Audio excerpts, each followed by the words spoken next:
Hello, everyone. So I feel like I'm familiar with this week as well. I've been with a company I've been with for 9 years now, and I've worked my way up from order puller to supervisor. I've seen a lot of changes, seen a lot of different leaders come through and try to implement things their way. And so this reminds me when, like on page 165, when it talks about the dozens of cases over the past decade where VPs of human resources were assigned to change the culture in firms with no overall transformation process or in firms with projects that were run independently or ahead of bigger change efforts. This reminds me of COVID. When COVID happened, we blew up. We sell surge protectors, HDMI cables, phone chargers, things people need to work from home. We also sell lighting stuff that people use to update their homes, and people were home, so they did more home updates. And since business was booming, we were working a ton of hours, too many hours. The coworkers were really getting fed up with the overtime. People were getting injured at work for overuse injuries, and they were really just wanting that work life balance.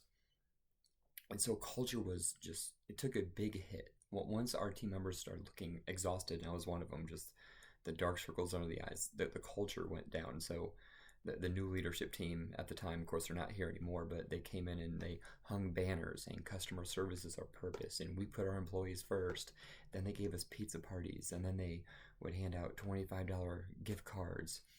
And they were kind of surprised that we weren't happier and culture wasn't better. It was almost like we were ungrateful, but really there was just a big disconnect. There's about 50 people pulling orders, and honestly, we probably only needed 10 to 15 people to stay late every day to complete the orders for the day. And when they finally realized that, they implemented voluntary overtime to where the 10 to 15 people that love overtime can stay late and work the overtime. And then the people that would want to go home and be with their families can choose to do so. This one change did more for the culture than any pizza party. And that's what I think of when we're talking about put culture last. If you listen to your team members and try to serve them, find out what they really want, try to build processes around what they're wanting and their desires, that is going to build culture way quicker than any pizza party or banner you can hang.